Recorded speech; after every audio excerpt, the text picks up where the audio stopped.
বাংলাদেশ ব্যাংকে এবার অফিসে ঢুকতে হলে পছন্দ নয়, মানতে হবে নির্দিষ্ট ড্রেস কোড। পুরুষ হোক বা নারী, সবার জন্যই পেশাদার পোশাকের স্পষ্ট নির্দেশনা জারি করেছে বাংলাদেশ ব্যাংক।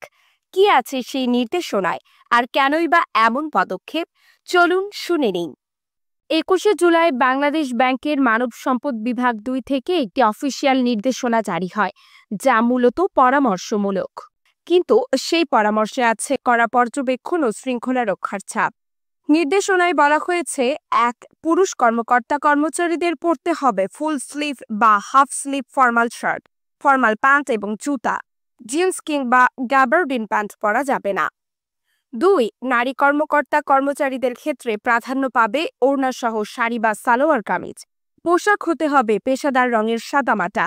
শর্ট স্লিভ বা লেগিংস রয়েছে নিষিদ্ধ তালিকায়। তবে শুধু পোশাকেই নয়, নির্দেশনাটিতে আছে আরও কিছু গুরুত্বপূর্ণ দিক।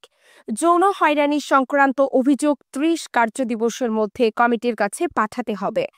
সোশ্যাল মিডিয়া ব্যবহারেও থাকবে নিয়ন্ত্রণের পরামর্শ।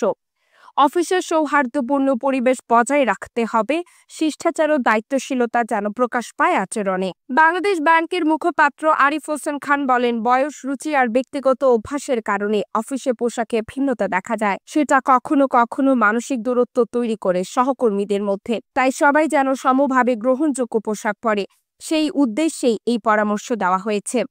তিনি এটাও স্পষ্ট করে বলেন যে হিজাব বা বোরকার উপর কোনো বাধ্যবাধকতা আরোপ করা হয়নি। তবে কারো কাজে বেশি থাকলে, অতিরিক্ত স্টাইলিশ হলে সেটা নিরুৎসাহিত করা হয়েছে।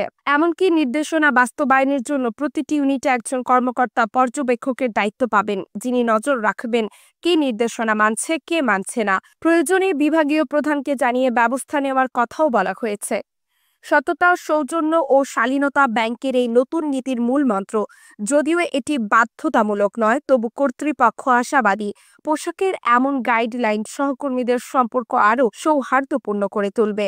কিন্তু প্রশ্ন রয়ে যায়, পোশাক কি আদৌ পেশাদারিত্বের মাপকাঠি, নাকি এর আড়ালে অন্য কোনো বার্তা? আতিয়া ফিফা, ডেস্ক নিউজ, 0 টিভি।